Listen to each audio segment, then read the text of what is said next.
Dear future husband, You talking to your future husband, right? because I want to be married, and because I trust God, I'm open to whoever the man is that God has for me. 11. I'm like, nigga, this for me. What am I supposed to do? Like that type of love, there's nothing like that. Nah, And so, for real. yeah, those little reminders, that kind of pull you in and give you some peace in the midst of whatever, Hey y'all, hey, and welcome. If you like what it is that you see, like, comment, and subscribe. You can follow Visionary Price, the amazing visionary behind all of this, and follow myself at Miss We Care. We got more content coming, guys.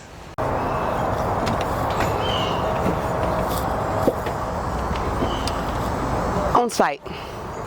A phrase within the African American vernacular that not only means when I see you, but when I see you. Better yet, don't let me see you first. Also synonymous with catching a fade, these hands of 50s cuffs, a good old fashioned mud hole stomping. In essence, that tale is mine. Dear future husband, on sight. Feel free to see me first, but just know that when I see you, everything we know about public decency is at risk. I am no holds barred on that tail whenever and wherever. I waited what feels like forever for you, and I have nothing against making up for lost time. So let's skip straight to the makeup sex. No fights on the horizon, because prayerfully we can distinguish between a difference of opinion and a problem. I waited my whole life for you not really being loved or in love and not moving in your direction. Please forgive me. I promise you, babe. On sight. What's up, y'all? It's Visionary Price. As you can see, we're out here in Visionary's place. Our nature is so beautiful, right? Absolutely. Oh yeah. We got another amazing poet. Like, look, you heard her poem, right? And we're gonna unpack that. But before we do that, I want her to introduce herself. What's up, Visionaries? I am Visionary Price. We are at the Visionary Place. Make sure you like, comment, and subscribe. That's the only way we're gonna be able to keep this going. This one is for the visionaries. Everybody go through things and looking for a way out. This your way out. So tap in for sure. This for us. Let's go, visionaries. Hey y'all, I am Keisha D. I am a member of the Deadly Pens, and I hail from Denver, Colorado. Denver, Colorado. Yes. It's beautiful. I actually went there for the first time like 2 weeks ago. Okay. I'm lying. It was 3 months ago. But yeah. It's okay if it feel like yesterday. It's cool. You feel me? Time flies cool. sometimes. Yeah. Are you born and raised there? Raised there, not born. Okay. But I've been there since like 4 or 5, so I'm like basically a native, but Okay. So before you was a poet, right? You had an upbringing. What was your upbringing like? Did y'all move a lot, or was it kind of like? So my dad was in the military, so the only place I've lived long term other than Colorado was in the UK. Oh, wow. So yeah, he was stationed over there, and it's actually pretty funny when we first came back to the States, because I had a Scottish nanny. I also had a Scottish accent. Wow. And so it took like a little bit of time to kind of run that down. So was the accent the only thing impacted you when you was living in UK? I was so young. Oh. Like I don't really remember a lot, but I do know that I'm not allowed to donate blood because of the years that we were there. That's when like the first outbreak of mad cow disease, because corporations, they like to feed dead cows, sick cows to other cows. That's how mad cow originated. So It's very sick. yeah, it's Trust me. disgusting. I know about rabbit holes, but we're gonna stay at the surface right now. I can take it there. Beautiful soul, I can tell. What was your poem about today? So my poem, the title of the poem is On Sight, and the poem essentially is in a moderately aggressive open letter to my future husband. Is it moderately aggressive or all the way aggressive? It's moderately aggressive because I say some real like loving stuff, like because I mean when it comes to like a marriage and a relationship, like you're gonna fight. If you think you're not gonna fight, then I don't know what you're signing up for. You've been watching too much Disney. Like, it's not gonna always be like butterflies and rainbows. Yep. But it's a choice to love, to continue to love, to be in a position to grow with that person, to know that the man that you marry, you know, what is this, 20, if I married a man right now in 2023, he's not going to be the exact same man in 2025 because he's going to be growing and changing, and life is going to be happening to both of us. But am I willing to grow and change with you? Am I willing to go deeper with you? Am I willing to build with you and see what that looks like? Am I willing to stand with you as you go through whatever the ups and downs are of your individual life? Because even though we're married and we're one, and we're doing this together, you still have your own stuff to deal with. And so what does that look like, you know, for us? Like, I'm a fight with you, but I'm also gonna fight for you. My number one space of fighting for my husband is always on my knees. I've been praying for this man for 2 years already. I don't know where he at. He on his way. He coming. When you see this, he's covered. You know what I'm saying? And I'm like, you know, well, I hope he's praying for me because, you know, I understand, you know, what my assignment looks like, what my gifts look like, and what that means for him to be in position to cover me. And so, you know, it was a moderately aggressive, you know, love letter, but it's based on actually a joke that Martin Lawrence had.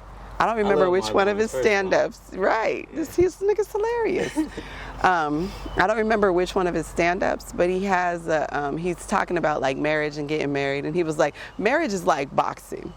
He was like, they line you up like two boxers, and then he says, when I pronounce these vowels, come out swinging like a mother. And so like that was just so hilarious to me, and so it just kind of, you know, little things can inspire you. So that piece right there really just kind of it spiraled into on-site. And so I explained what on-site means. Like, you know, certain cultures automatically when you say on-site, we know what that means. They know what you're talking about, right? So but I live, you know, in Colorado, and so there's some differentiation in the amount of minorities present. So that everybody knows what I'm talking about, the poem starts out with me just explaining what that means. Like, I'll get in that tail. Like, soon as I see you, we ain't gonna talk. Ain't gonna be no questions. Ain't gonna be no nothing. Like, we boxing. Soon as I see you, you gonna catch these hands. Like, period. Got you. So, you from Denver, right? And I don't know what the dating scene looks like, but are you specifically looking for melanated, or you kind of go out your, you know? So you talking to your future husband, right? Because I want to be married, and because I trust God, I'm open to whoever the man is that God has for me. And so my desire is that, because, you know, we always be like, the Lord knows my heart. Like, I do have like this just love for black men in general. Like, my preference would be to marry a black man, but I'm open to whoever the man is that the Lord sends my way. Because what I'm not gonna do is the Lord be like, I sent you your husband. And I'll be like, you missed out because you missed the skin, I guess. I'll be like, that clear dude, that was for me, you know? Oh, the other dude, that was mine? And you know, oh, now I done missed it, and I gotta settle for whatever I could maybe find for myself. I don't want that. I did that already. Like, I'm divorced, and so I got patience. Yeah, you gotta have patience. I think you said something key though, right? When you meet somebody, right? Let's just say you met them when you was like 17, right? And now you whatever age, 50. They're gonna be a totally different person, physically. They ain't gonna even look the same, right? Yeah. So, would you agree, when you finding somebody to, you know, be your future, are you looking at the spirit, or, you know, what are you looking at? I feel like you gotta look at the spirit, but what are you looking at? So I'm looking at everything, because and it's not, you know, they always be like, oh, you know, we want broad shoulders, we want them to be chiseled. Like, that's nice, you know, but I also know the amount of work and effort that goes into having that body type. So are you working out because you want to be your best self, you want to take care of yourself, you want to extend your life by being, you know, disciplined and responsible? Or are you working out because you're vain and, you know, this is the body that you need? Because what you're not going to do is, like, get in my bag, like that I should be doing all of that with you. Like, I don't have a problem with working out. I'm all about taking care of myself. But the things that I look at is more so, how does your lifestyle relate to your discipline, right? Because you can be, size doesn't necessarily mean unhealthy. What healthy things are you doing? How are you taking care of you? And not just when you're stressed, but just, you know, because when you're stressed, things can get thrown off. How are you doing life on an everyday like basis? You know, and time will tell like who you are and how you're being. And I just don't have the desire to know that I will have to potentially be responsible for my husband, like physically or in other ways, not because we got older or life happened, but because he was irresponsible. Like, I've been waiting a long time to get married. You don't get to die on me like within the first 5 years because you haven't been taking care of yourself. That's not fair. Like, I'm taking care of myself. I'm being conscious and responsible, and I'm considering you in how I live my life now in anticipation of you. So, because I want, you know, to enjoy everything that comes with the marriage and like a long-term marriage. And so, like, who are you? Love is right. And you know, well, sometimes I'm gonna have to choose to love you because you might be on my nerves, and I might want to really on-site you and throw hands. And I gotta know when to walk away and have the discipline to be like, I love you, I'm gonna go to the store. You know, I'm gonna fly to Hawaii. I'll be back next week. I need a break. Hey, I need a break for this person. Right. So that's what love is, though, right? It's love, and it's, I don't want to say hate, but I'm gonna just say it's beautiful, but also ugly. Like, but that's the thing, though. You gotta sometimes see the ugly to know love, to know beauty. You know what I'm saying? Yeah. Oh snap! 11:11. Oh yeah. Transition. Oh yeah. Praise the Lord. Yeah, Thank you. Yeah, I went through the biggest transition movement here, but that's a different. We talking about relationship and love. You see, as you try Listen, no, it hit me because, you know, sometimes God will show you the same thing repeatedly, and so that's what I've been seeing a lot of. And I was like, I had to ask my girlfriend because I was like, I keep seeing this every time I pull up. You know, I'm getting ready to write or I'm about to rehearse these poems, and I'm like, it feels late. What time is it? 11:11, and I'm like, I keep seeing it, so I know he's saying something, but I don't know what it means. And I don't want to, you know, I don't want to just assume. So signs are beautiful, right? For real. That's why I tatted this on me 2 years ago. I decided to move from Chicago to Houston. I didn't know the address where I was going. I just knew I was going to Houston. My brother had an apartment complex, 2-bedroom, one of them was unoccupied. I'm like, that's mine. I'm on my way here. Don't know where I'm going. I'll get like 3 hours away. I'm like, damn, bro, send me the address. I ain't got the address. He sent the address. 11:11. I'm like, nigga, this for me. I'm supposed to be here. I love that. I love that. That's what happened. And you know, and I love the fact that God is always, he's like right in your face, but also subtle. Yeah. You know what I'm saying? Like that comes from what you were saying. Like, you never know exactly who he's sending to you. That's why you gotta be kind to people, love people. You know what I'm saying? Your blessing might be right here. You know, and you might miss it because you might think it looked like something else. Right.